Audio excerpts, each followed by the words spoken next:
Good morning and welcome to this very special webinar or workshop on the relevance of India-US defense relations in the Indo-Pacific. I'd like to welcome Mr. Pradeep Mehta, who is the Secretary General of CUTS International, in collaboration with the US Consulate in Kolkata, which is holding the first of several webinars on this very, very important topic. And over the next hour and a half or so, we will hear from several very distinguished speakers. But before I introduce them, I'd like to welcome Dr. Pradeep Mehta to this workshop. And sir, may I invite you to deliver your introductory remarks. Thank you. Thank you very much, Jyoti. And with that, let me welcome everybody to this inaugural workshop under the Defense News Conclave. The project is being implemented by CUTS International with the support of the U.S. Department of Space, State, and with the knowledge support from the U.S.-India Business Council, who is represented here by Pushan Das. The consulate is represented by Adrian Pratt, the Public Affairs Officer in the U.S. Consulate General Calcutta. Unfortunately, he's held up somewhere. And I'm glad to see Jyoti Malhotra, who has kindly agreed to moderate the session today. A warm welcome also to our distinguished panelists, Sanjay Baru, Commodore Sujit Samadda, and Indraneel Banerjee, all of whom are eminent strategic experts with decades of experience thinking and writing about the Indo-Pacific and maritime issues, among others. As we are all aware, with the global pivot to the Indo-Pacific in the past few years, the focus on the region has gained new momentum. Parallelly, over the years, the strategic engagement between India and the US has been on an upwards trajectory. In fact, like two lovebirds, more or less. This is a statement which came out from the US President the other day. It is not without reason that Secretary Blinken, in his visit to New Delhi last year, termed ties with India as one of the most consequential relationships we have with any country on earth. And as I said, just the other day, the President Joe Biden was even a step ahead. Having said that, in the same vein, our India's External Affairs Minister Jaishankar observed in his opening remarks at the 2x2 dialogue that the US-India relationship has grown well beyond its bilateral scope.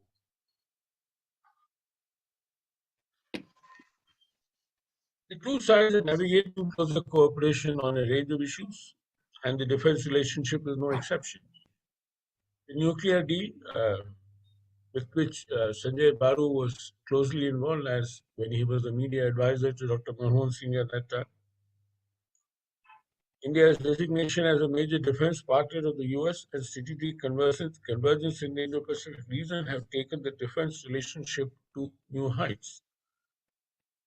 Through this project, we aim at creating awareness about the importance of US-India defense relations, which is voiced by Jyoti in her opening remarks, particularly in the context of contemporary developments in the Indo-Pacific and among our media community. Now, when I say contemporary developments in the Indo-Pacific, this last meeting, which was held in Tokyo, has led to a lot of ripples. And China is trying its own method of reaching out to the community in the region. Now, what we envisage, this is the first of the series of the workshop. It will cover the entire gamut of India-US bilateral defense and strategic relations. The purpose is to act as a capacity-building initiative for young media professionals, and we're going to reach out to the vernacular media as well over time when we will be using Indian languages. And to facilitate a meaningful dialogue to understand how media stakeholders are thinking about defense-related issues.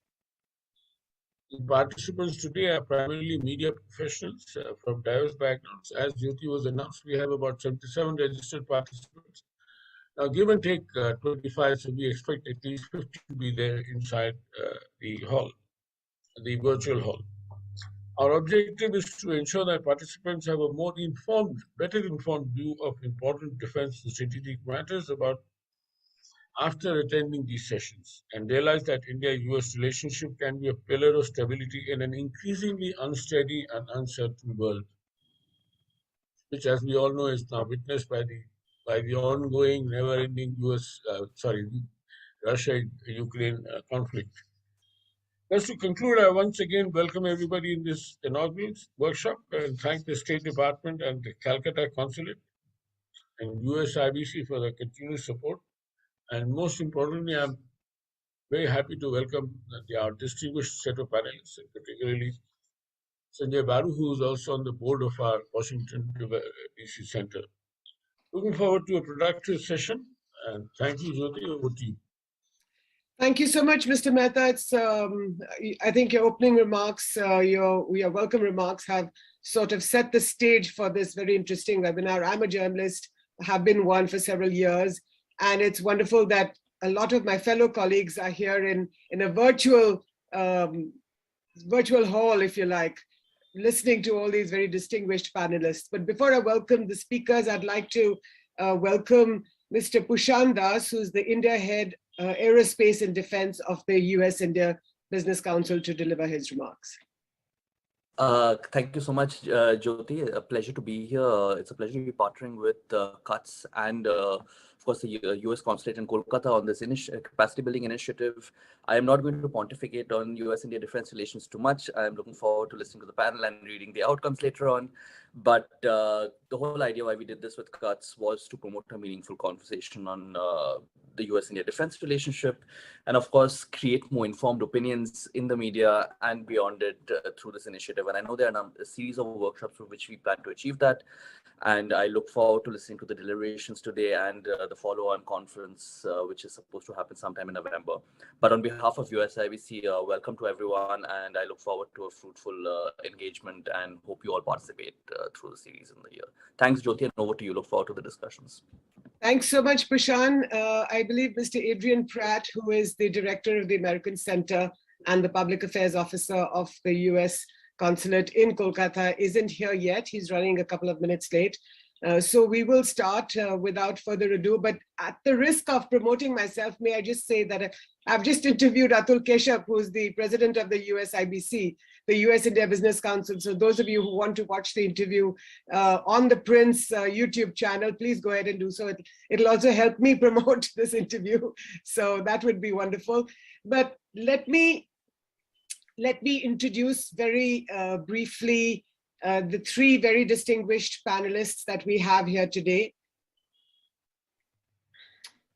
Dr. Sanjay Baru, a former media advisor of former Prime Minister Manmohan Singh. He is now a distinguished fellow at the United Service Institution in New Delhi and a member of the management board of CUTS International Washington DC Center.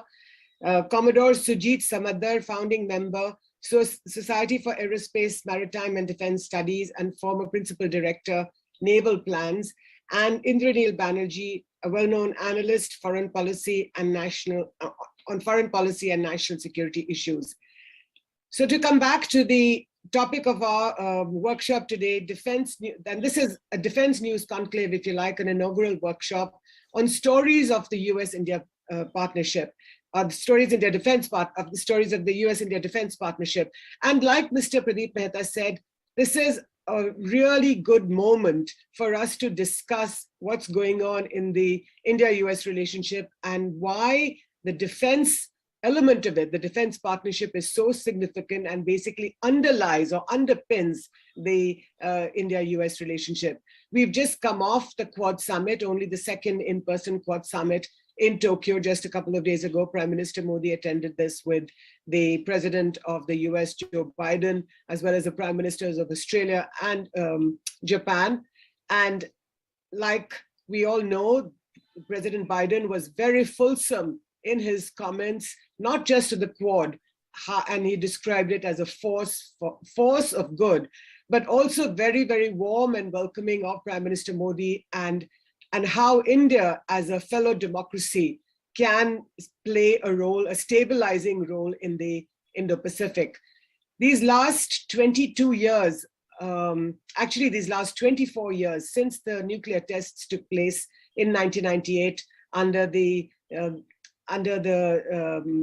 Prime Minister Atal Bihari Vajpayee, former Prime Minister, and we've all seen how the US-India relationship has come such a long way.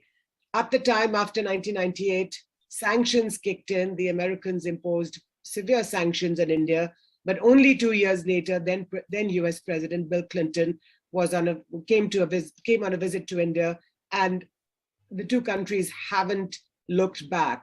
In 2005, the civil nuclear agreement, the 1-3 agreement, was signed between India and the US. Dr. Baru, I hope, will give us some nuggets, some inside information, stories that haven't perhaps been told publicly before. And in the last decade and a half, what is very, very important is that the India-US relationship, a very important relationship, has the support of all the major parties in India, the ruling party, the BJP today, the Congress party, the chief party in the opposition. And we've seen over the last 24 years, as I've said, how all parties have supported the growth of the India-US relationship.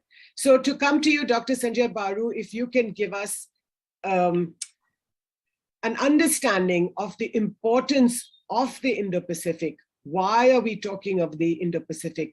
What is the interaction between the geoeconomics of this region and the strategic importance of it?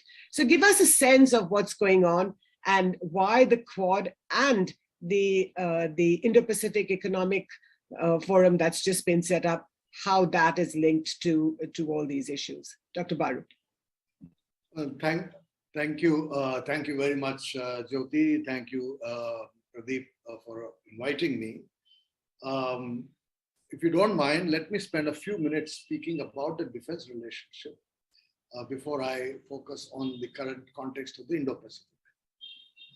I would like to make two substantial points which are often not recognized in our conversations on what we call the Indo-US defense relationship or defense cooperation. Since you asked for a nugget, let me begin with a nugget. There was once a delegation of US senators and congressmen who called on Dr. Manmohan Singh. And at the end of the meeting, one of them said to him, "So, Prime Minister, it's going to be 126 for 123. And everybody laughed. And the reference was, of course, to the fact that the US wanted to sell 126 F-16 or F-14, Sujit can correct me on the number, jets to India in exchange for their support for the 123 agreement. So right from the beginning, don't forget, Jyoti, you will remember very well that Condoleezza Rice's visit to India in 2005 preceded the beginning of the conversations on the nuclear deal, when the Defense Cooperation Agreement was signed and Pranab Mukherjee went to Washington and met Donald Rumsfeld. So the Defense Cooperation Agreement preceded the nuclear conversation. So the relationship between selling defense equipment to India and strategic cooperation with India was there from day one. And we often forget this, that the so-called defense cooperation is about business and defense. The entire effort has been to increase American share in India's defense purchases, because till 2000, the US was hardly in this business. Almost all our purchases were from Russia, France, Israel, and other European countries. When India joined the WTO in 1991, we see from the data that there's a sharp increase in that decade, thanks to India's opening up, in the trade deficit that India enjoyed vis-a-vis the US. Suddenly the US found that India was selling more to them than they were able to sell to us. And this kind of was counterintuitive. We thought WTO and trade liberalization and opening up the Indian economy would help US sell more to India, but actually it ended up with India selling more to the US. So I think around the turn of the century, the US identified defense sales as an important component that would reduce the trade deficit between India and the US. And the entire effort over the last 20 years has been to sell more to India. So so-called, BECA, COMCOSA, all these various things are essentially US government or congressional laws that enable American companies to do business with designated countries.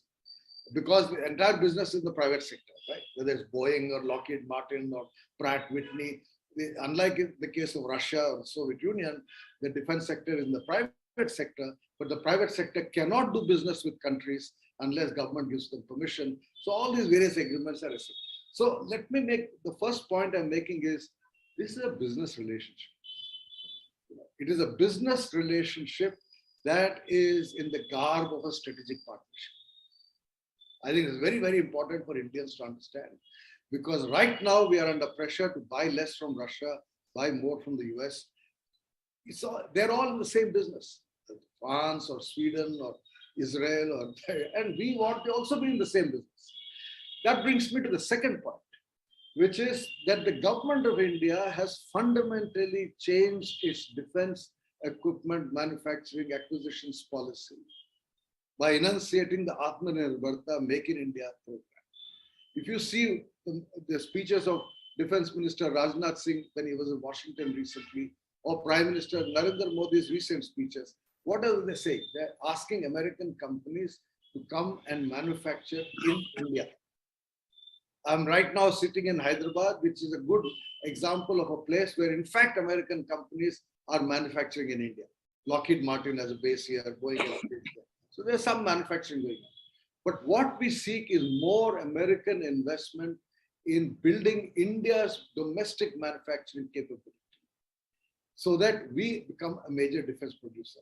But when we become a major defense producer, we will not be a major defense importer. So this import relationship will actually decline with time.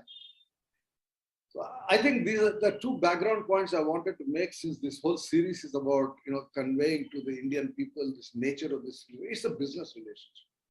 Do not confuse it with strategic partnership. Now that brings us to the Indo-Pacific. Now, I have been concerned that so much of US focus has been only on the Indo-Pacific, not enough on South Asia. Because India has two problems. It has a problem called Pakistan and a problem called China. And Pakistan doesn't figure in the Indo-Pacific. So the US sells to Pakistan, has been selling to Pakistan. So my question, is if it is not just a defense business relationship, if it's a strategic partnership, then why only focus on the Indo-Pacific? Why not look at a wider gamut of relationships? After all, the US recently walked out of Afghanistan without telling us. And that has huge security implications for India. So I do think that a conversation that the Cuts is beginning and all of you are beginning should engage in these issues, whether the strategic relationship between India and the US is a much wider canvas that addresses all our security concerns, or only focused on China. Because Indo-Pacific is not only about China. Finally, to come to your question, Jyoti, about the recent Quad meeting, etc. Quad took birth in December 2004 when a tsunami hit the Indian Ocean region, and India, Sri Lanka, India, United States, Indonesia, we all cooperated in dealing with that tsunami, and found HADR, humanitarian and disaster relief, as an extremely useful way in which to cooperate. Quad continues to focus on some of these issues, whether it's COVID or other regional security issues. IPEF is a pie in the sky, as I have repeatedly said. We have to wait and watch what it is. It is not a trade relationship. It's not about trade. What it is about is not yet very clear. I think, as somebody recently said, it follows the Hindu philosophy of neti, neti, neti. We know what it is not. We still do not know what it is, so therefore it's premature to talk about IPF. So let me stop here, because I think you have a round two where I can pick up some of the issues that those who are more au fait with these points, maybe I've overstated my case. But I will end by saying that let us not confuse between a business and a trading relationship and a strategic relationship. Thank you. Thank you so much, Dr. Baru. As expected, it's full Paisa Vasool listening to you, because I think the perspective in which you put the Indo-US relationship and the fact that you talk about how there is a garb of a strategic framework to what is purely an economic, or not just purely an economic question, but I think some questions will come to you in round two, and I have several of those. But may I now invite Commodore Sujit Samadar, the founding member for the Society of Aerospace, Maritime and Defense Studies, to deliver your remarks. Good morning, everybody, and thank you very much for the opportunity of sharing some views. Maybe some of it might be a little contrarian, but I will stick my neck out and say what I have in mind, because I think this is an opportunity not to be missed.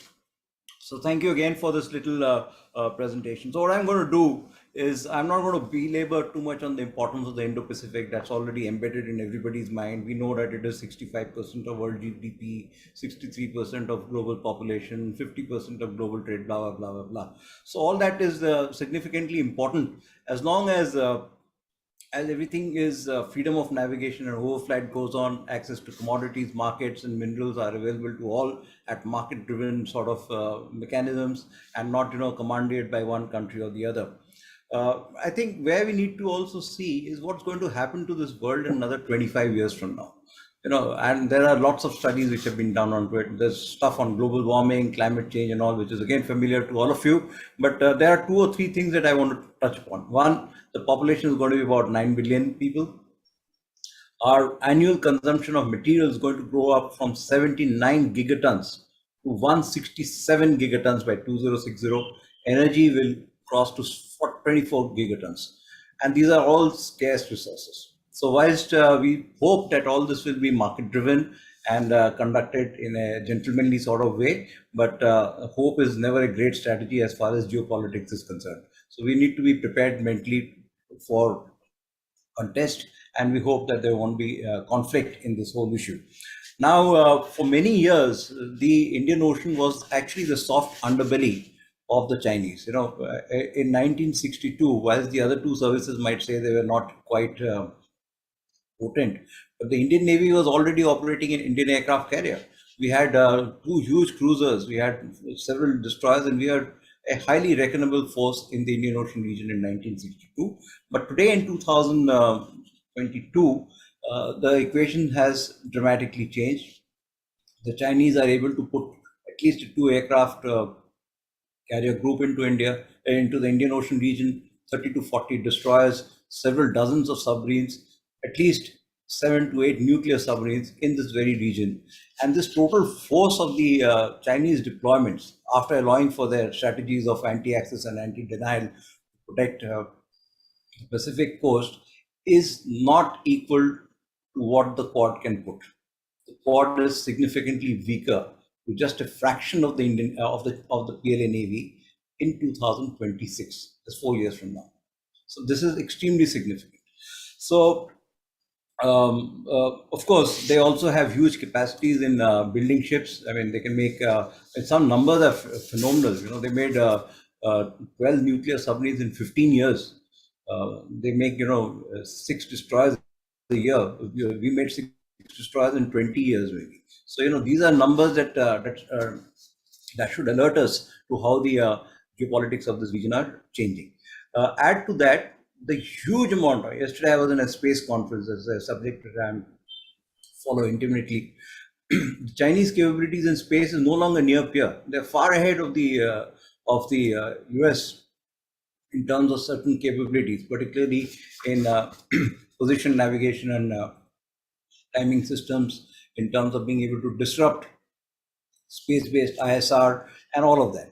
So now what I'm coming to is that, whilst the Chinese may be doing whatever they're doing, but in the long term, we will see the Indian Ocean region, for the factors that I mentioned, quite crowded with a lot of force deployments from across different countries, and quite distant from their home ports and bases.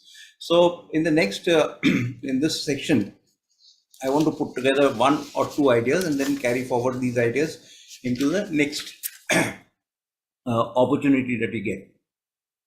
So when you look at these deployments here, we have to understand that there's no place to, provide recreation, replenishment, repair and refit of these maritime forces between Bahrain and Singapore, at the very least, if not right up to Yokosuka. So one of the proposals that I had just published a couple of days ago was to look at a Quad initiative to locate a facility in India as per the Quad 1 summit declarations in terms of technology and and financial collaboration, and under the IPEF, to set up a facility in India where Port plus navies and maritime forces can be repaired, refitted, replenished, and recreation facilities provided to the sailors.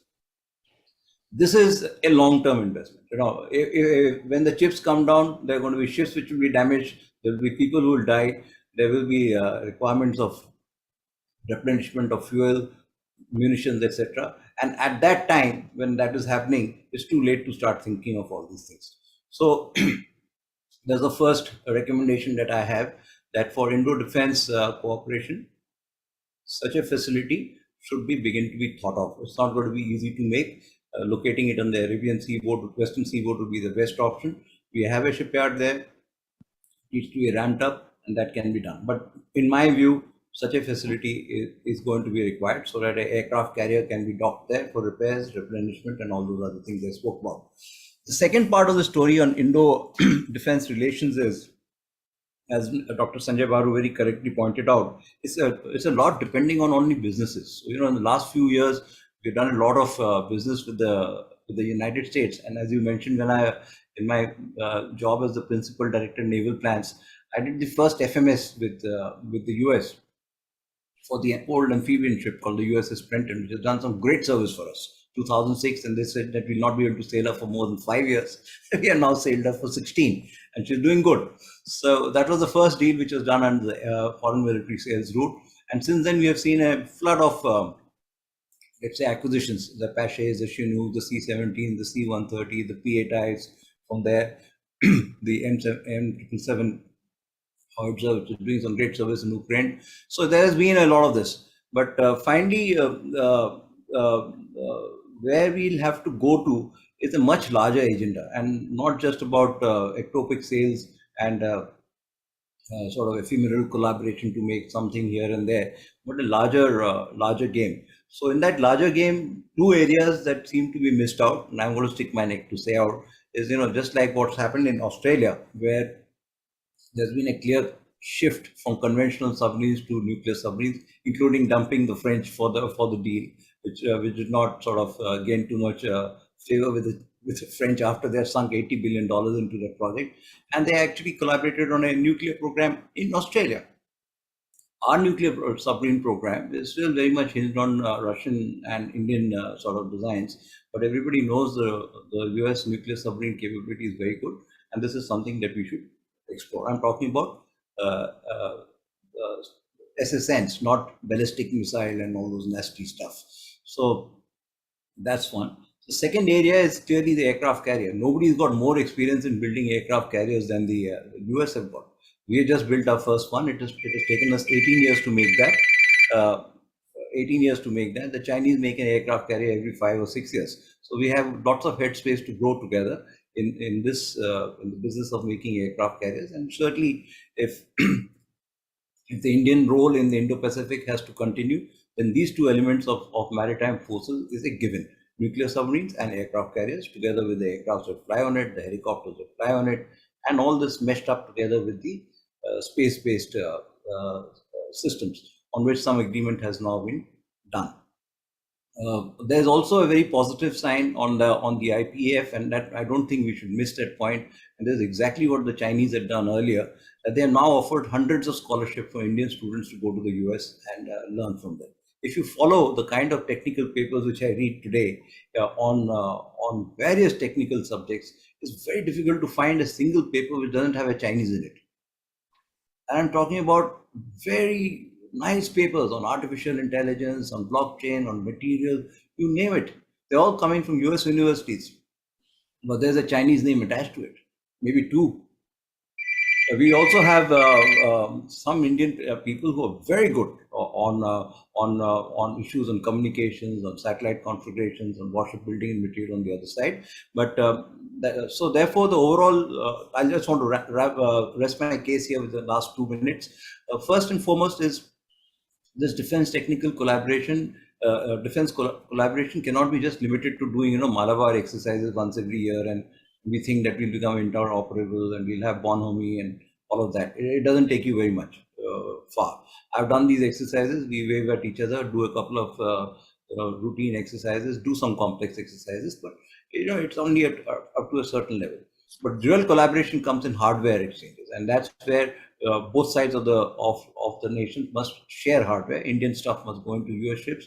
US stuff can come into Indian ships, and that's exactly what Dr. Baru had said, and what Prime Minister Modi had said: "Make in India for the world." Unfortunately, that the "for the world" part got missed out when he spoke about it in the first time from the Red Fort. It was "Make in India for the world." From submarines to satellite, that "Make in India for the world," that sort of thing. If you hear it closely. So this is the first part. The second part, when I have a chance to intervene, I would like to bring in other issues where India defense collaboration is not only a purely military sort of thing, but it has to address a much larger canvas which spans across mankind's interests, not just the narrow geopolitical stuff that we are talking about. If there's an opportunity, I'll spend some time on that to talk about what are those other issues on which we can genuinely be the force for good, as has been expounded, rather than being this muscular chap trying to bash up everybody who's entering the Indian Ocean region. There are many good things that such collaborations can achieve, and I don't think we should forget that. That I will leave it for the second intervention, if that's possible, as per your schedule. So I rest my case here. Thank you very much. Thank you so much, Commodore Samadar. I think those are fascinating opening remarks. And yes, we will wait for your subsequent comments in round 2. But may I now invite Indranil Banerjee, analyst in foreign policy and national security issues, to deliver his remarks. And Indranil, perhaps if I can ask you to also put into perspective Russia with the Indo-Pacific, and especially the ongoing geopolitical ferment that we are witnessing today. Thank you, Jyoti. Can you hear me clearly? Very well, thank you. And before you start, Indranil, just just a reminder to all the participants, but to my fellow journalists who are in another virtual hall, please do post your questions to the speakers. You can send them to me in the chat box, and then I will ask the speakers. Go ahead, Indranil. Yeah, I'll talk about this Russia thing in the next one. Okay. I just thought, as an analyst, I'll give my perceptions on this whole Quad thing, because there are a lot of the whole idea about this endeavor by Kutz is to reach out to media people and academics and so on. Absolutely. So let's just give a very simple kind of overview of this whole thing and what it is all about. From an analyst perspective, I'm not privy to any special privileged information, nor am I connected with any of the officials who constitute policy. So looking at it from an analyst point of view, what is it? And why is it important to us today? And I'm not very good at extempo, so I'll just read out from a little note that I've made. Now, I think the first thing that we should understand is the Galwan incident of June 2020. That's what changed. It was a turning point for India. The ambiguity was gone after June 2020. China is enemy number one. Earlier, it was a potential threat. There were all kinds of views on how one should deal with China. But after June 2020, it was absolutely clear. And as far as India was concerned, China became a core concern. And since then, the government of India has taken several steps to deal with this threat at the military, economic, and diplomatic levels.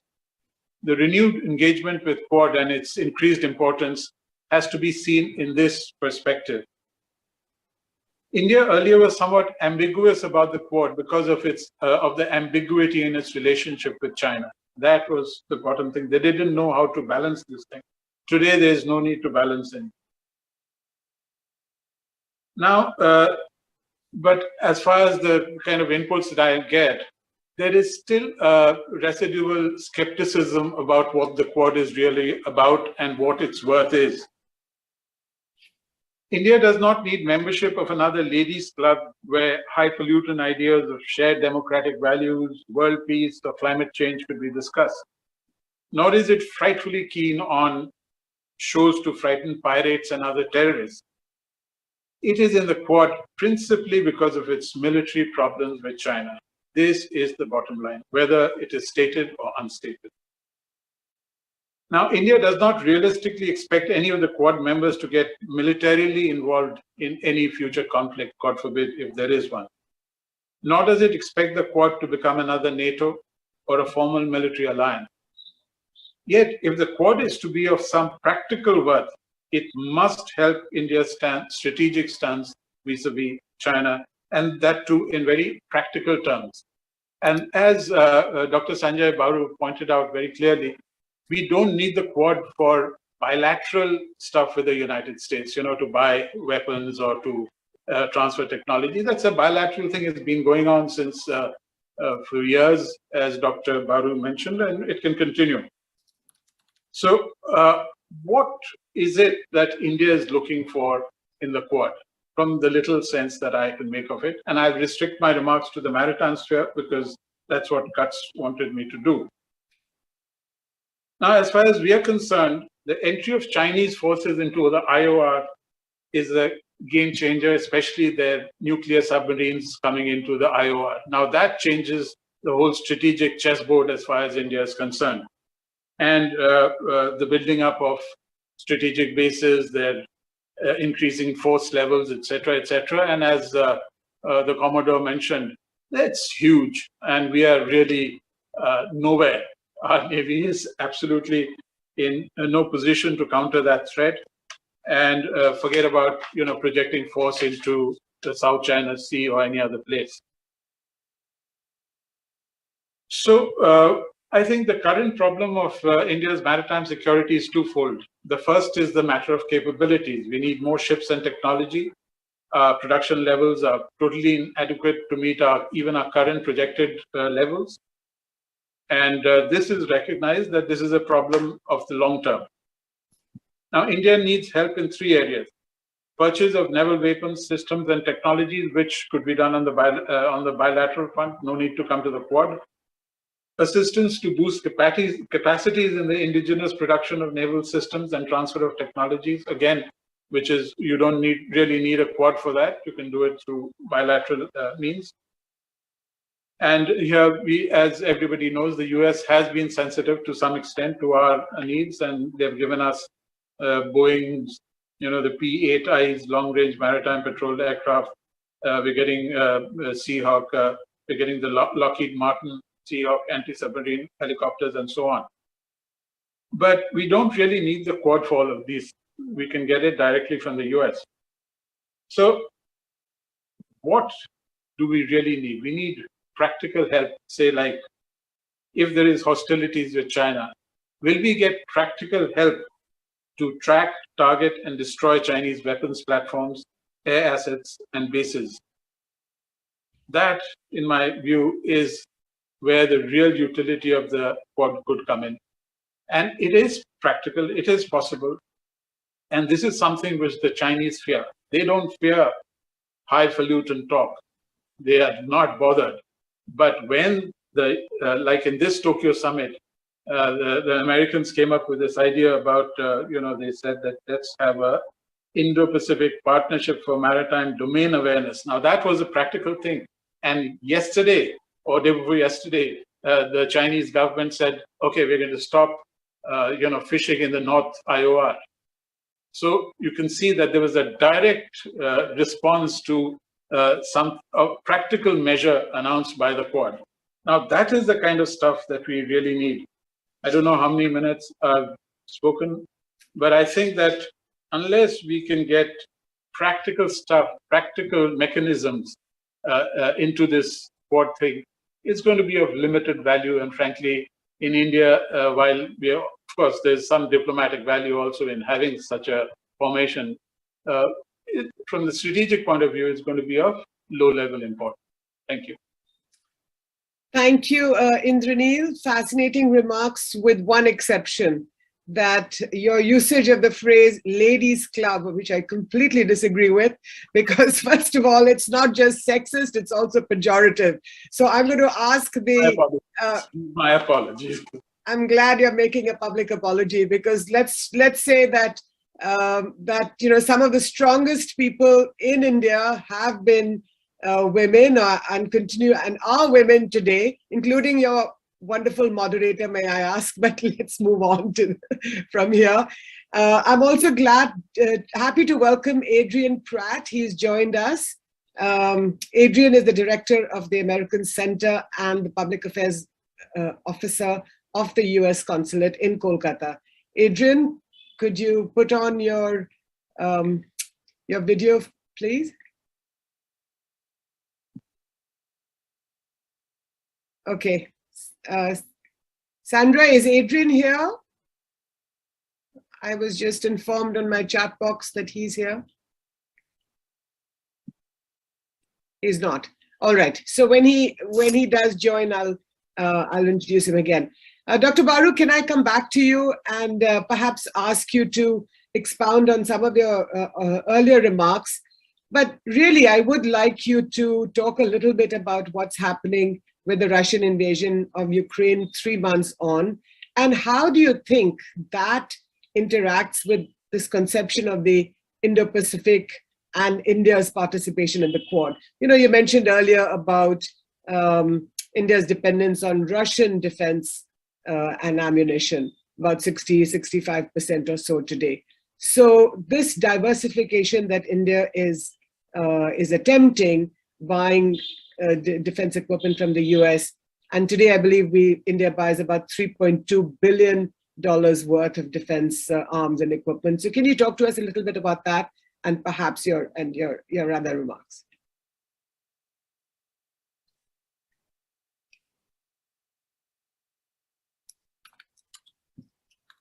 Can't hear. Sorry.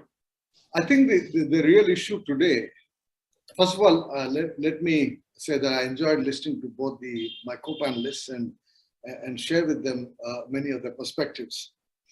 But let me, in response to your question, say that from whatever I understand from the statements of the Indian Minister of Defense and the Prime Minister, we are today in a fundamentally new business as far as India is concerned, where we are saying make in India, manufacture in India, make in India and make for the world is the government's policy with respect to defense equipment. So it's not just about reducing, imports from Russia and increasing imports from America. That's no longer the game. Right. The game is who will come and manufacture in India. This is my understanding of the various statements of the government. Right?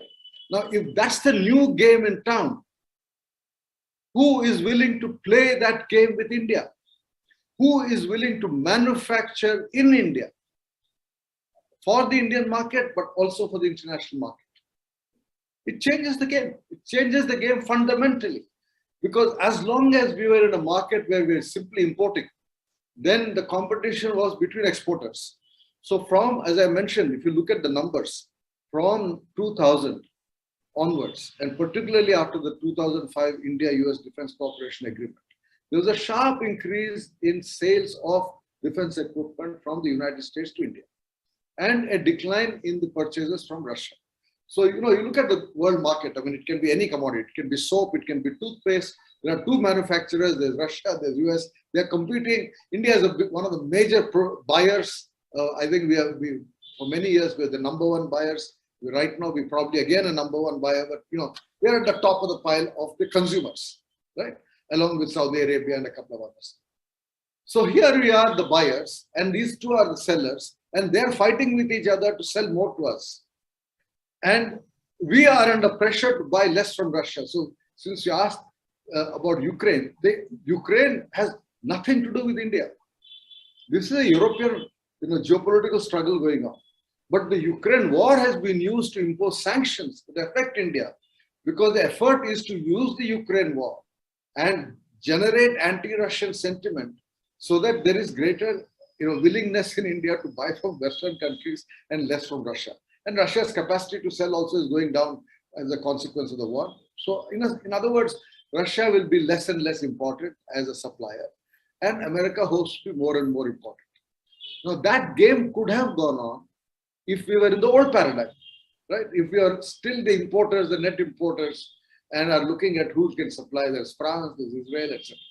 But if the new game, and I take the word of the defense minister and the prime minister at face value, if they really are serious about Atmanirbharta, about Make in India, and are telling everybody, come manufacture in India, don't just sell to India, then we are in a different game. So the whole paradigm of India-US defense cooperation has to be re-examined in this context. Whether it's submarines, whether it's aircraft carriers, whether it's helicopters, whether it's missiles, whatever it is the US willing to come and manufacture in India? Are we willing to do joint research? I mean, we talked about joint manufacturing, joint research. Joint research, I know a bit about joint research. The fact is that the entire strategic research domain in the US is tremendous. There are firewalls. Just finding Chinese names, Indian names doesn't make any difference. I mean, we had an Indian name coming and warning us about sanctions, a chap called Dalip Singh, right? So yeah, and you have a Chinese name doing USTR negotiations, a lady called Catherine Tai. Don't go by names, they're all Americans. And they're all highly security cleared Americans in a strategic space. Now, we in India are asking for cooperation, joint research, joint manufacturing. That means we want to penetrate that wall of secrecy. Is the US willing? That's my question as an Indian. Are you willing to work with me in areas of high tech?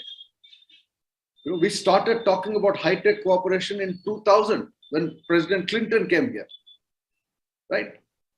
And that was when Ken Jester was the undersecretary for high tech. The chap was ambassador here. He used to be undersecretary in Washington, in Pentagon.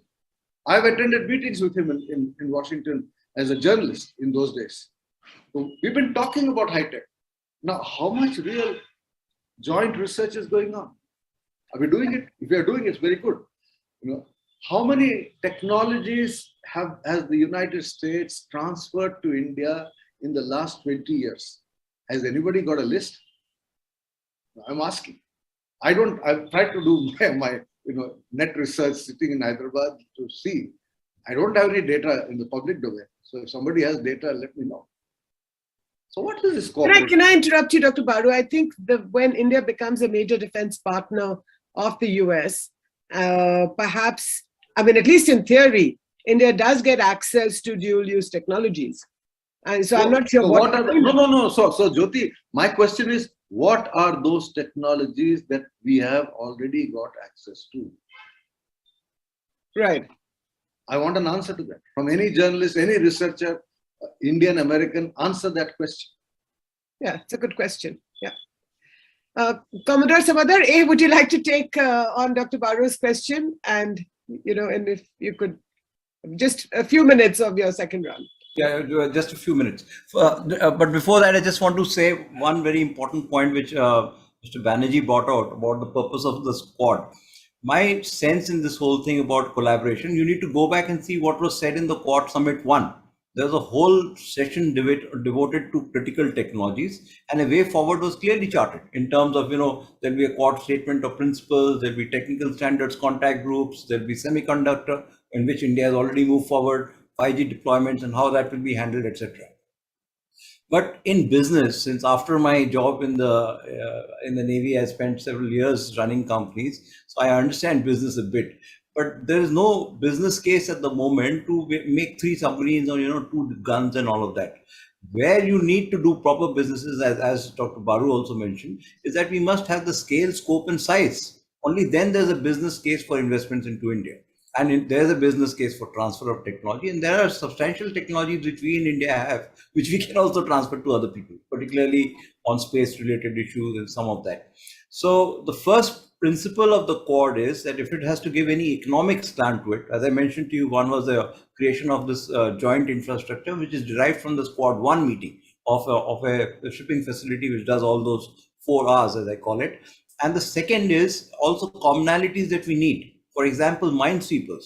The Australians, US, Japan, India, all of us need minesweepers. We've been trying to buy minesweepers since 2004. We don't have a single minesweeper in our country.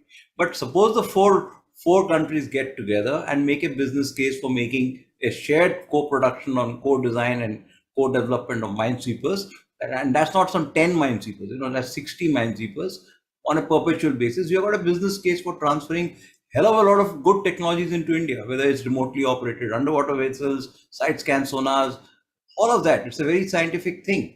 Similarly, as I mentioned to you about submarines, the Australians are building submarines, the Americans are building submarines, Japan is building submarines, Indians are also building submarines. Now, if you can agree on a common design, on a common platform, and whatever common everything else, just remember our unit cost will come down so much drastically.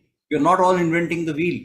The investment that is required to design a conventional submarine is upwards of $2.5 billion, at least. So, you now amortize it over 4 countries, you create the scale, you develop the entire supply chain, and we are in great business between us.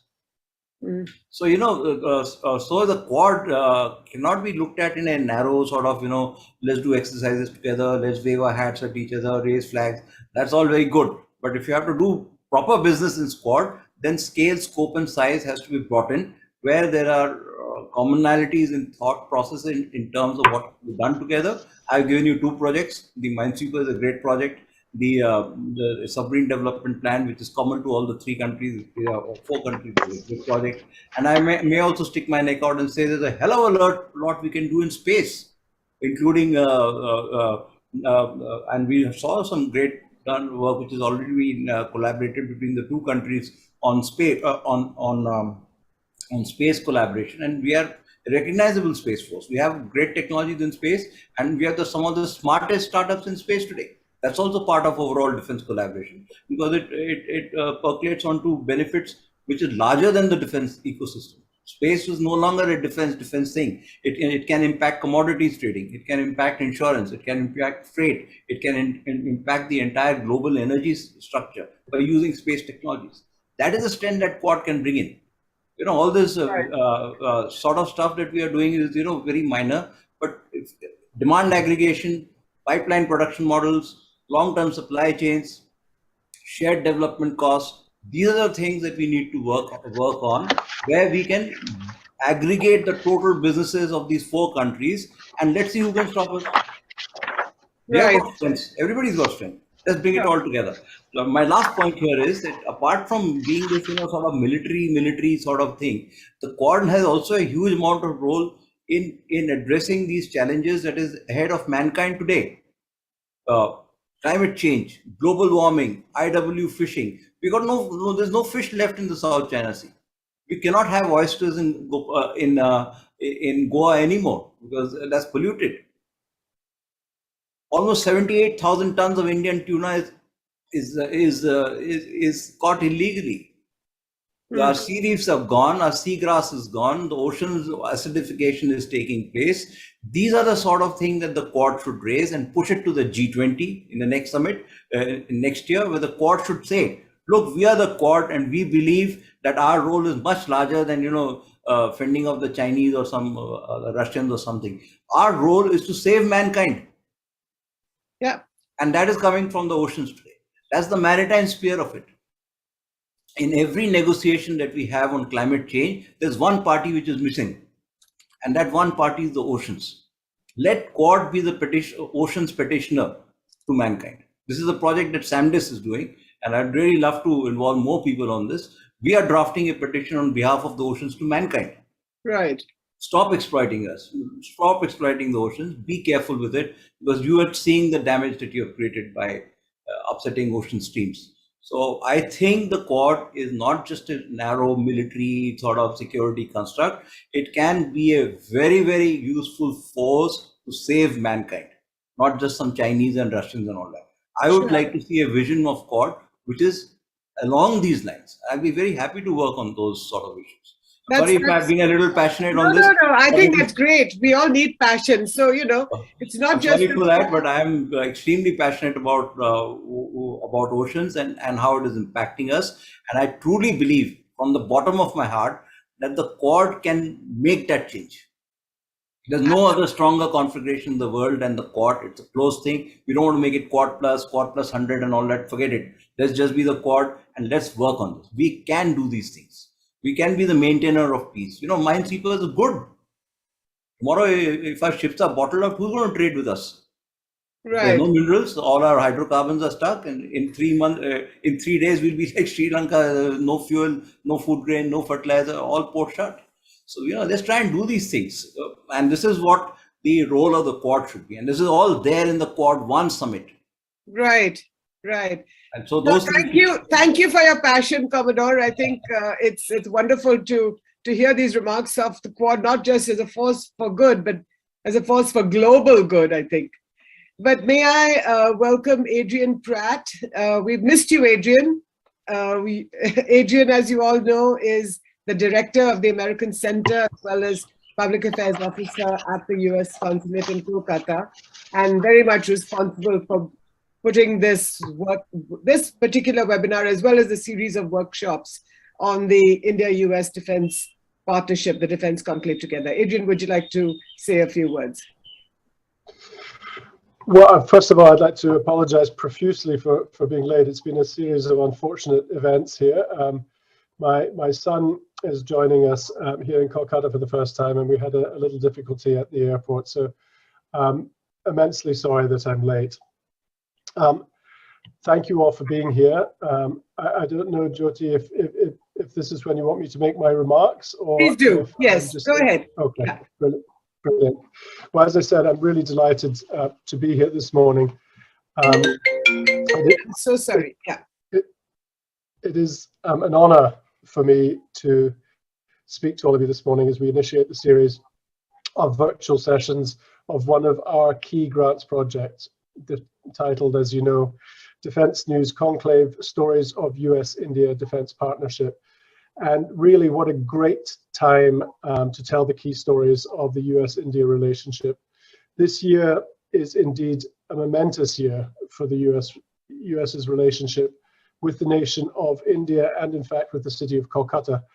The United States and India are celebrating the 75th anniversary of our country's diplomatic relations, and 2022 marks the 230th anniversary of Benjamin Joy being nominated by George Washington as the first US consul to Kolkata in 1792. So we got a busy year of milestones to mark. As the world's oldest democracies, our countries have always have something to learn from each other. Our people-to-people ties are at the heart of our constructive partnership. Although we're based here in Kolkata, our consular district is huge and incredibly diverse, with 5 international borders, and engagement by the US consulate reaches the remotest corners of the region, which includes 11 of the states across East and Northeast India. Our work includes preventing trafficking in persons, promoting women's entrepreneurship, supporting minority rights, promoting US higher education, providing English language and leadership programs for youth, and forging trade, economic, security, and cultural connections in the Indo-Pacific region.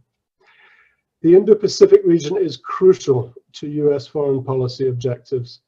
Secretary Blinken, in his remarks on a free and open Indo-Pacific, said, quote, "The Indo-Pacific region will shape the trajectory of the world in the 21st century. It is the fastest growing region on the planet. It accounts for 60% of the world economy and 2/3 of all economic growth over the last 5 years. It is home to more than half the world's people and many of the world's largest economies. The United States recognizes that much of our planet's future will be written in the Indo-Pacific. Our enduring commitment to this region and our collaboration with our allies and partners will help us to achieve a free and open, interconnected, prosperous, resilient, and secure region for all," end quote. And India is our strong ally in the Indo-Pacific. President Biden, launching the Indo-Pacific Economic Framework for Prosperity in Japan last week, has made it clear that, quote, "The future of the 21st century economy is going to be largely written in the Indo-Pacific in our region. We're writing the new rules for the 21st century economy that are going to help all of our countries' economies grow faster and fairer. We'll do that by taking on some of the most acute challenges that drag down growth and by maximizing the potential of our strongest growth engines, end quote. And India is one of our most trusted partners in the region. On April 11, Secretary of State Blinken and Secretary of Defense Lloyd Austin III welcomed Minister of Defense Singh and Minister of External Affairs Dr. Jaishankar to Washington for the 4th US-India 2+2 ministerial dialogue. The dialogue was preceded by a virtual meeting between Prime Minister Modi and President Biden. I would like to read a short excerpt from the 57 paragraph joint statement that we released. And it won't be 57 paragraphs, it will be a very short summation of what was said. Quote, as natural and trusted partners celebrating 75 years of diplomatic relations between the United States and independent India, with a shared commitment to democracy and pluralism, a multifaceted bilateral agenda, and growing convergence of strategic interests, both countries seek to continue to promote a resilient, rules-based international order that safeguards sovereignty and territorial integrity, upholds democratic values, and promotes peace and prosperity for all, end quote. It continues, quote, the ministers reaffirmed the importance of the US-India Comprehensive Global Strategic Partnership to international peace and security, end quote. This was a really strong statement reflective of the importance of our bilateral relationship and partnership. Cooperation with India strengthens our security, bolsters our prosperity, and enriches our society. An enormous range of Americans have a stake in the US-India relationship and expect further progress in achieving the full potential of US-India ties. In fact, the world depends on US-India cooperation to address global challenges such as pandemics, the climate crisis that we were just talking about, cyber threats, supply chain resiliency, and terrorism. This is particularly true in the Indo-Pacific, where the United States and India are working with Quad partners. As the world's largest democracies, the United States and India have a special responsibility to advance democracy, multilateral institutions, inclusive development, and human rights in the world. We know that democracy is essential to meeting the challenges of our changing world. The US-India relationship today spans the scope of human endeavor from sea to space, from security to health, and from energy to education. One key element of our strategy is realizing the full potential of our major defense partner ties and supporting India's role as a net security provider in the Indo-Pacific. And through this project with our partner CUTS International think tank, we want to tell the story to our audiences in India and beyond. Working together to strengthen our military, diplomatic, and disaster response capabilities will ensure the US-India partnership is a force for global good, as will expanding the interoperability of our forces through training, exercises, and planning. These topics were discussed extensively at the 2+2 in April. In that meeting, the secretaries and ministers commended the significant and continuing progress in the US-India major defense partnership. Drawing on the momentum from the US-India Defense Policy Group meeting in October 2021, the secretaries and ministers reaffirmed their ambitions for building an advanced and comprehensive defense partnership in which the US and Indian militaries coordinate closely together across all domains. The ministers acknowledged the importance of deepening collaboration in science and technology in the US-India Joint Technical Group, the JTG, and in evolving new defense domains, including space, artificial intelligence, and cyber. The ministers underscored the importance of cooperation in space and welcomed plans to conduct an inaugural defense space dialogue later this year. As information sharing forms an important pillar of the US-India defense cooperation, the ministers underlined the importance of building a comprehensive framework under which our militaries are equipped to exchange information in real time across domains. Acknowledging that our navies have been a driving force in advancing the United States and India's shared interests in the Indian Ocean region and the wider Indo-Pacific, the ministers discussed opportunities to further advance and deepen maritime cooperation, including in underwater domain awareness. Recognizing the importance of building robust private industry collaboration, the ministers welcomed ongoing projects under the auspices of the US-India Defense Technology and Trade Initiative, DTTI, including a project agreement to co-develop air-launched unmanned aerial vehicles. Seeking trusted and resilient defense supply chains, the minister welcomed the progress made towards implementation of the Industrial Security Agreement to facilitate collaboration on cutting-edge defense technologies between industries. Acknowledging India's focus on developing its domestic capabilities and helping to ensure reliable defense supplies, the ministers committed to work closely across their respective governments on co-production, co-development, cooperative testing, and advanced systems investment promotion and the development of maintenance, repair, and overhaul facilities in India. To further enhance defense industrial cooperation in the naval sector, both sides agreed to explore the possibilities of using Indian shipyards for repair and maintenance of ships of the US Maritime Swift Command to support mid-voyage repair of US naval ships. Managing our defense and law enforcement activities through these two goals keeps all our citizens, young and old, regardless of religion or political party, safe from crime. It reduces the risks from terrorism and protects us from the threat of war. We must stand together in this moment when autocracies are threatening to undercut the system of rules that the United States, India, and other democracies have built to support freedom. We must continue to defend against and deter those who threaten their neighbors and undermine the rule of law. With this hope, let me end here and pass it back to you. And I do, again, apologize for joining late, but I'm looking forward very much to listening to the rest of the session. Thank you so much. Thank you, Adrian, for your remarks. And may I now ask Indranil Banerjee. Indro, if you can, if you'd like to perhaps comment on what Adrian has said, about the Quad, also particularly on the India-US defense ties, and your own remarks in the second round of this intervention. Sure, Jyoti. First of all, let's be absolutely clear, there's very little, if no disagreement on this whole issue about India, the importance of India's relationship with the United States. I mean, there's consensus at all levels today.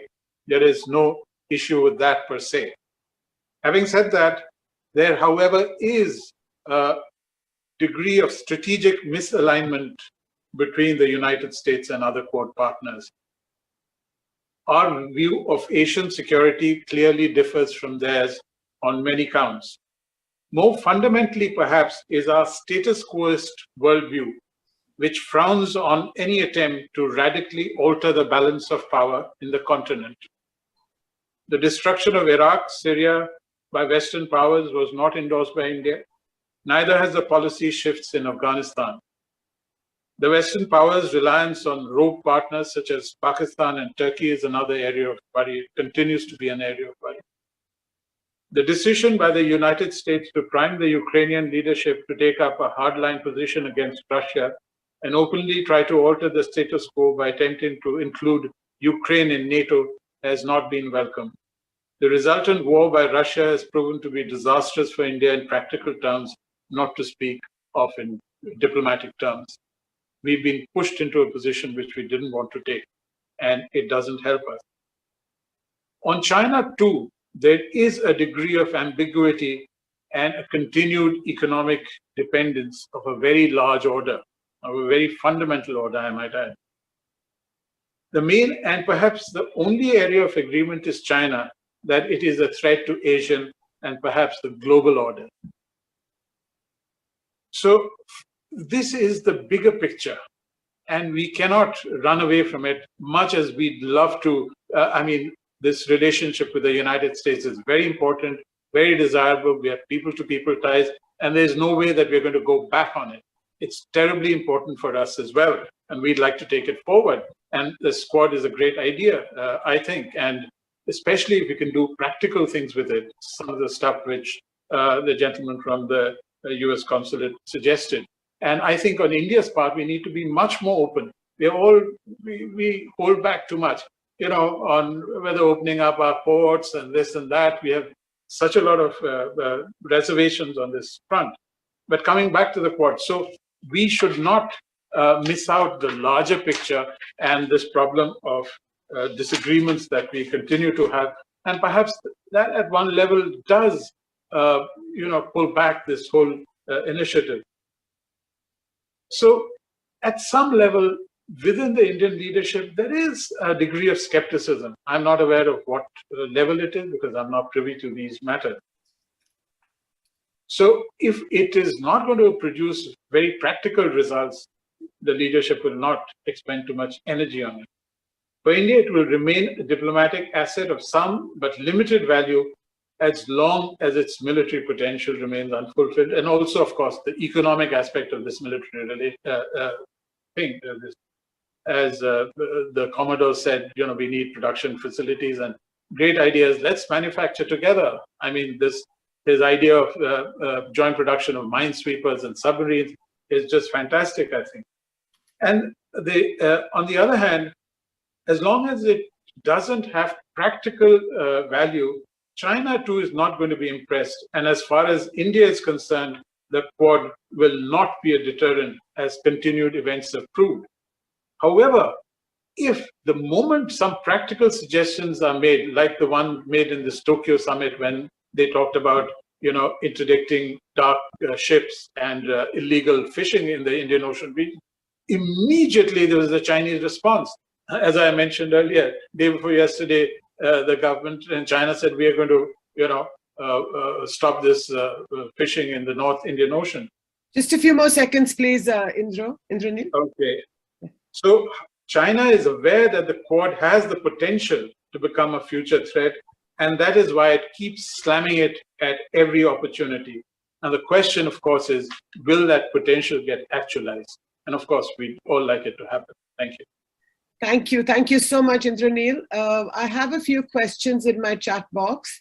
So I'm going to ask the various speakers. Biju Gopinathan Unithan, he is the chief sub-editor of Mathrubhumi Daily, a newspaper in Kerala. To you, Dr. Baru, the question is it necessary to, or should the Quad be expanded to other nations in the Arabian Sea to check the threat from Pakistan?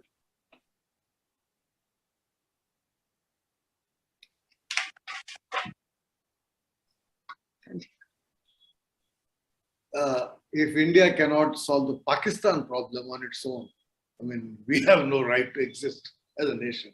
So we don't need another country to work for and deal with Pakistan. Pakistan is a purely bilateral problem for us. It is entirely possible to solve that problem if there is political will. I worked for a prime minister who tried to solve that problem, and I'm fully aware that the problem is solvable. But it is linked up with domestic politics of both countries. It is not a military issue. It's not a diplomatic issue. So forget Pakistan. Quad is about the Indo-Pacific. It is about dealing with the world's second most powerful country today, a trading superpower, a major nation, that is China. So, we in India should have some sense of proportion when we look at what are the challenges we face. Pakistan is not a challenge that requires us to work with anybody else. Okay, thank you. To you, Commodore Samadar. Again, there's the same question, another question from Biju. China is ahead in cordoning off the Quad by expanding its own strategic bases, including in the Arabian Sea. So how far is India capable, and what should be done to address our concerns? Yeah, good. So, first of all, as I said, the Indian Navy was at one time a very powerful force in this region, but today it's the strength for various reasons is at 140 ships. The Chinese are at 450 ships. So that said, our geography gives us a lot of advantages. You know, we have two sort of land-based aircraft carriers in Andaman and Nicobar Islands and in the Lakshadweep, from we can do a lot of launching of operations. But certainly they are worrisome. And today, the Indian Navy certainly has a capability of tracking every ship which enters this area. We know that. We have it completely with us. So every time there's a ship or even a fishing vessel which enters the area of concern, they are monitored and tracked. Opening up various bases with of the Chinese in different parts of other oceans in India. I think the Indian Navy also has very good facilities. I think we have 22 ports in the Indian Ocean region with whom we have operational turnaround facilities, where you don't need a visa or government approval to enter. You just go in there and, you know, it's just sort of part of that whole system. That's a very major thing that the Navy's done. So by and large, the surveillance capabilities that we have, except the space-based capabilities, which is a big gap for us. And that's where, again, Indo-Defense collaboration, particularly for maritime collaboration, becomes significant.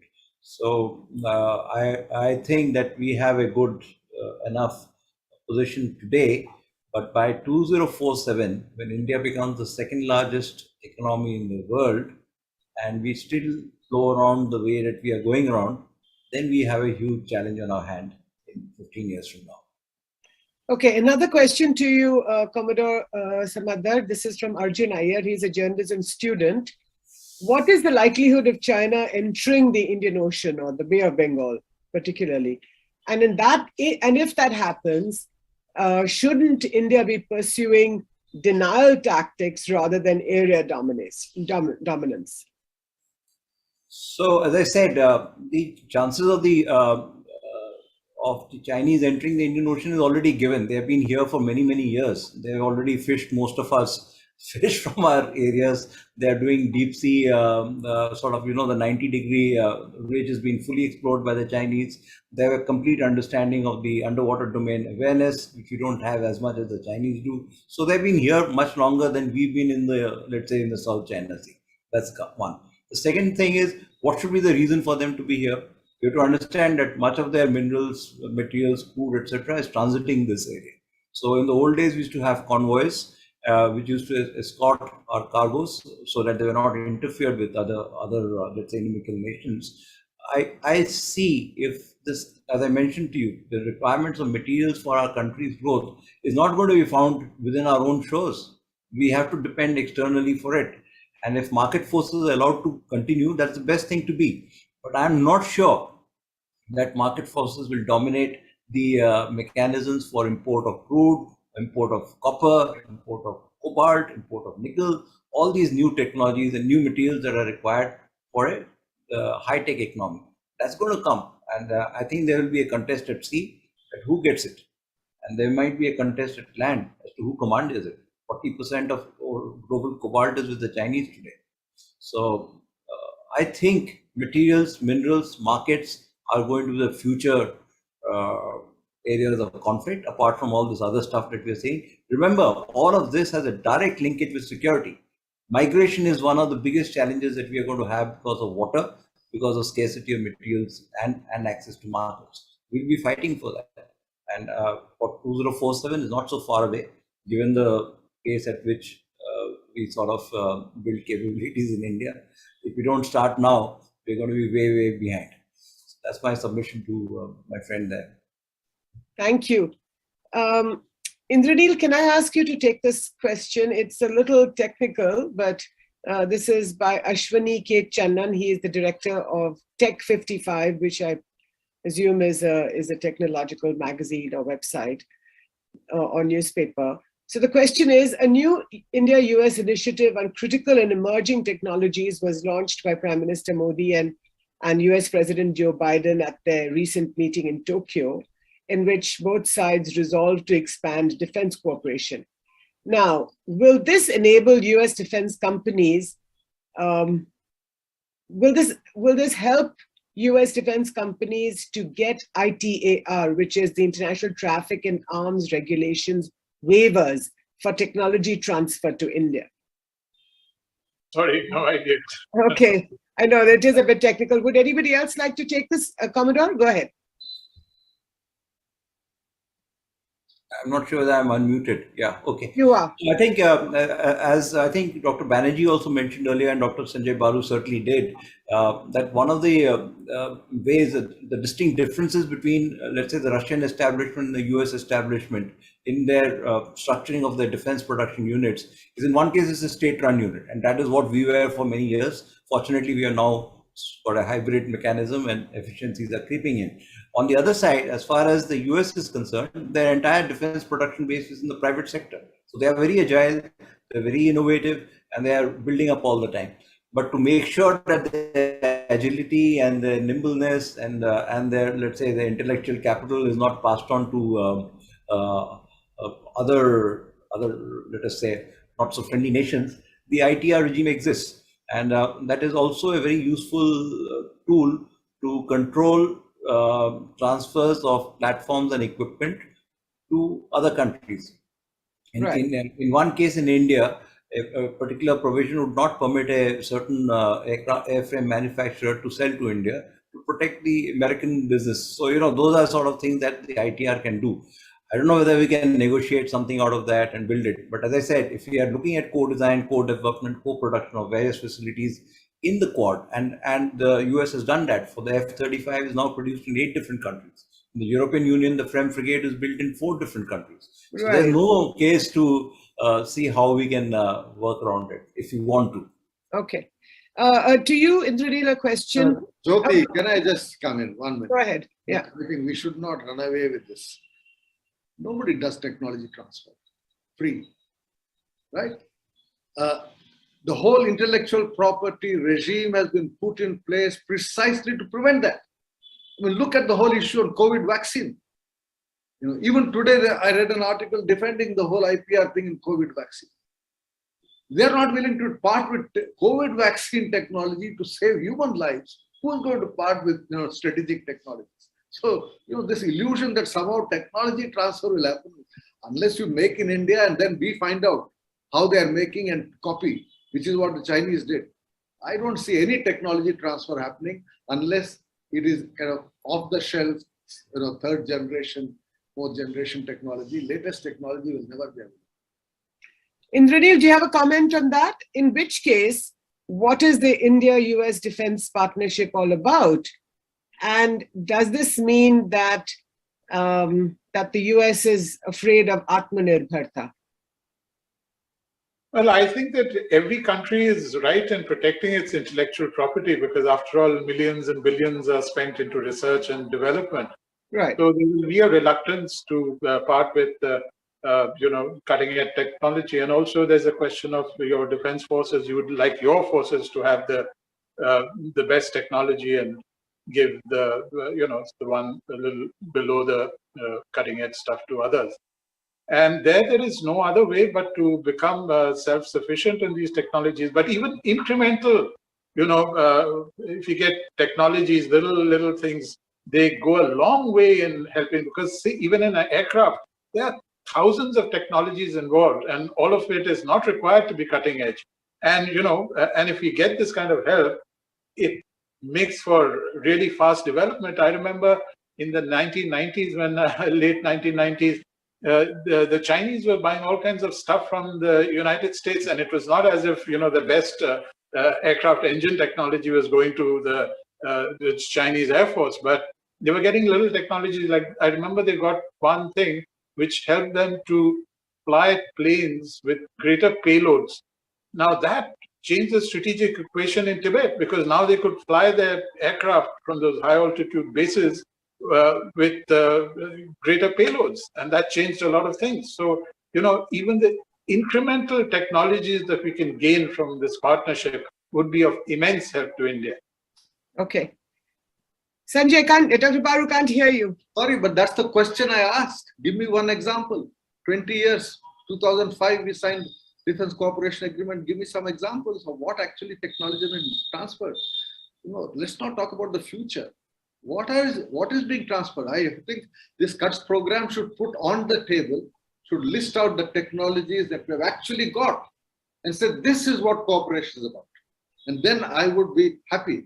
Look, I am not a skeptic of the Indo-US relationship. I've been part of the process. Jyoti Malhotra knows I sold the nuclear deal for 5 years.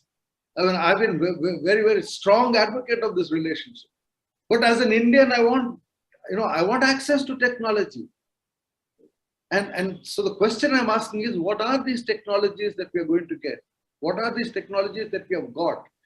That is what research should do. Not just talk about, oh, this can be done, that can be done, this will happen, that will happen. Forget the future. Look at what has been done. And then we'll understand the scope of this relationship. I think the US consulate, and Adrian, you're here listening carefully, perhaps the US consulate and the and CUTS International can come together to give us this information. I think this would be really good, and it would add to our knowledge, certainly to the knowledge of those in this chat room. Yes, go ahead, Commodore.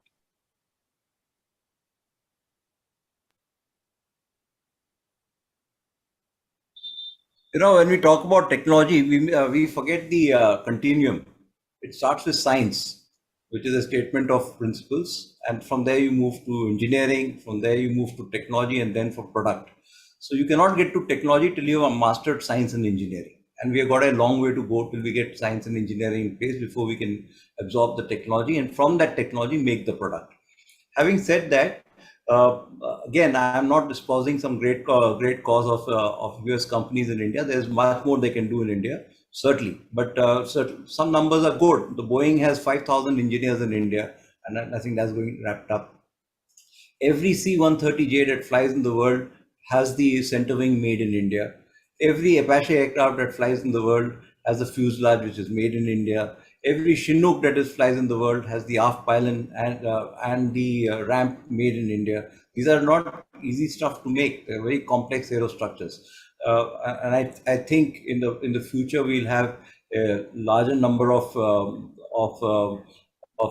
these systems that will go into it. They are not some easy things to do. Making a fuselage, making the center wing of the C-130J in a Tata facility is not easy, but we are doing that. So there has been a technology transfer, but go along with what Dr. Baru has said. What next?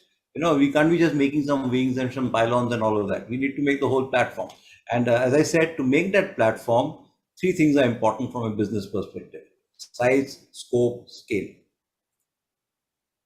So if you can offer that, we'll get all of that.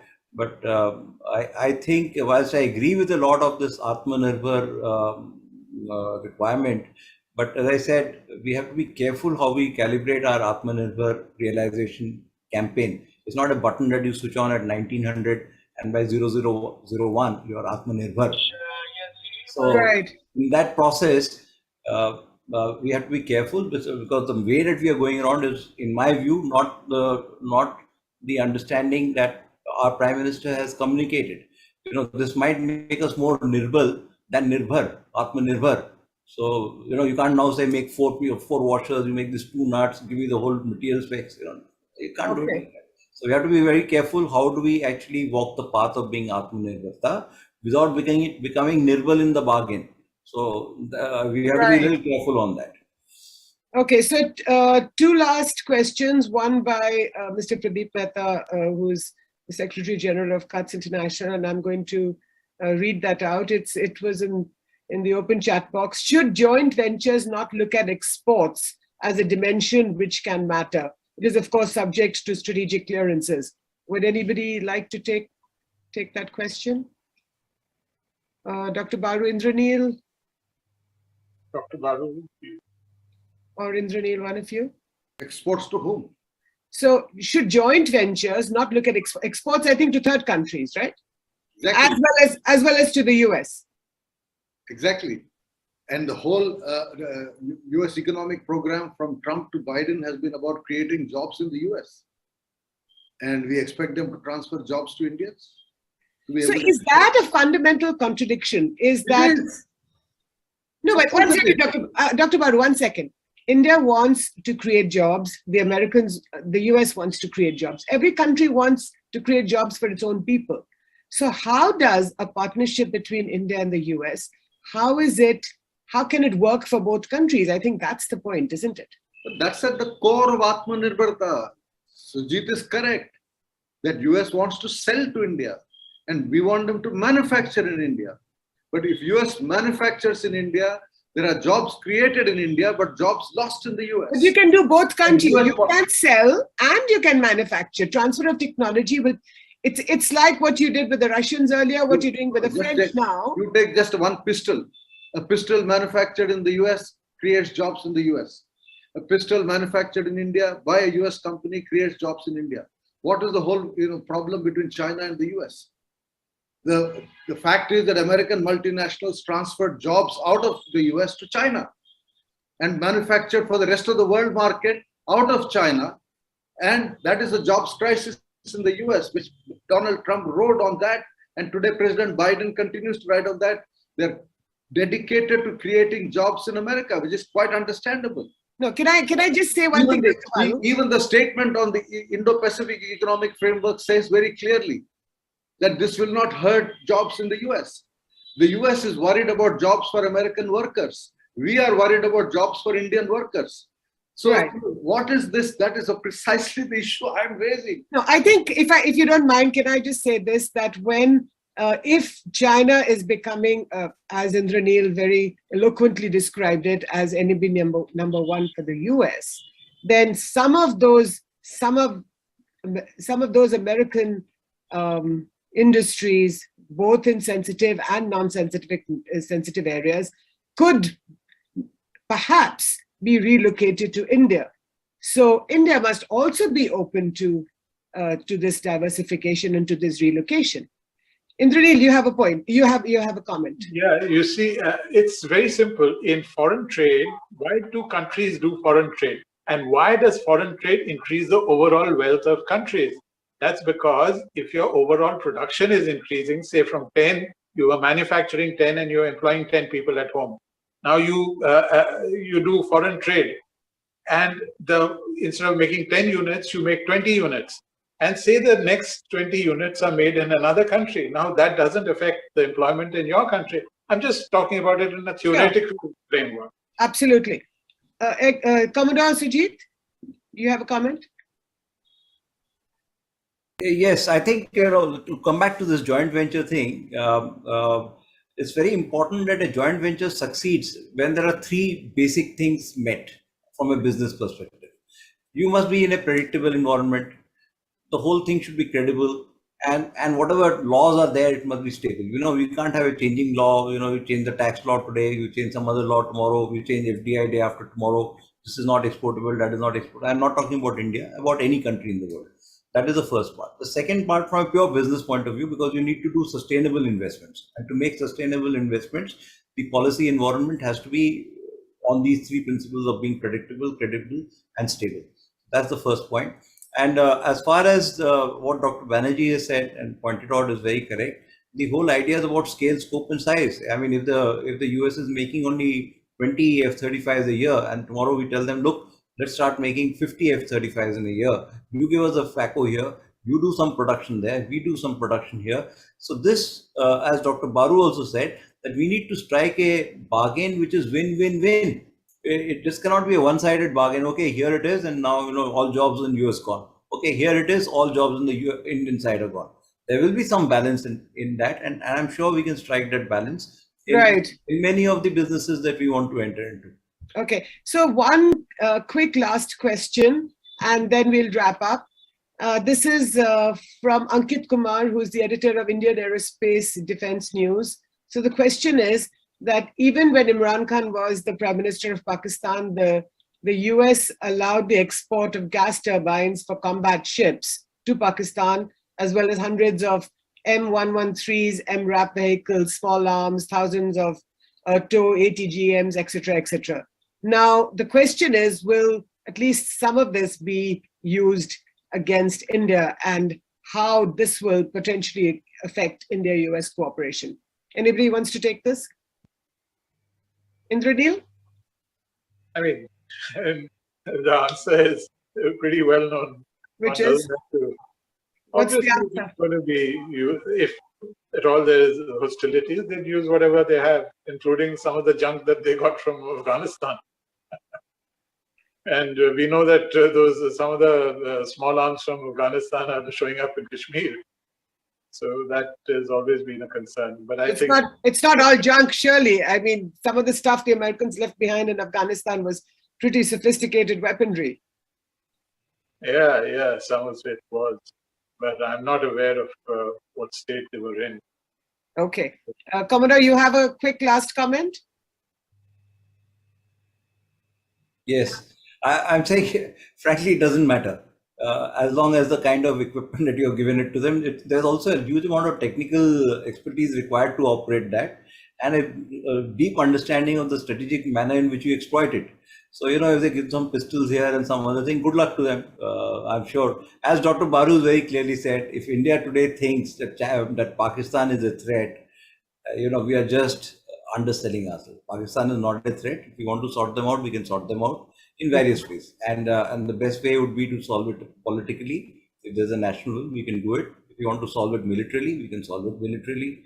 But it's a matter of will. But to say that Pakistan is a threat and all the things that we are doing in our country is only oriented to save us from the Pakistanis, then I don't think that is the right thing for India to do at this stage of our, let's say, progress. I think that's absolutely very well said. And, Pakistan is not the center of this story or even on the margins. I think the story has moved on elsewhere in the Indo-Pacific. And actually, I would say from the Himalayas to the Arabian Sea and the Bay of Bengal and the Indian Ocean. Mr. Mehta, do you have a last comment to make? And then I'm going to wrap this up. There was this very interesting discussion on jobs, etc., etc. Sanjay, it's not a sort of lose-win game. It's not, everybody will lose. People do gain, and this has been very lucidly responded to by the panelists here. So I'll leave it at that, except to say that you need to move. And as far as Pakistan is concerned, I think the points made by Commodore Samaldar are quite valid, except to say that as it is, Pakistan is imploding at the moment. So you don't really have to bother about any external action. Lastly, all countries, one must understand in geopolitics, and Sanjay would also bear with me, are quite self-interested. They look out for their own interest, and in that kind of situation, how do we manage our own interest is very crucial. And Indranil had very clearly expounded the kind of situation where India now is in, and Jaishankar spoke about it very, very volubly, I would say, and put everything at rest. So I'll leave it at that, and I'd like to also thank everybody. So all of you will agree that this has been, oops. So sorry. I'm so Jyoti, you didn't tell people to put their mobiles on silent. I assume that there would be, and mine is on silent, but because it's connected to my laptop, it just sort of comes on. It has a life of its own, a mind of its own. But apologies for that. I think we will all agree, ladies and gentlemen, I can't see any other ladies on my screen, but I'm sure there's several of you fellow journalists in the adjacent virtual hall, that this has been a fascinating discussion, an opening workshop and stories of India-US partnership in the defense arena.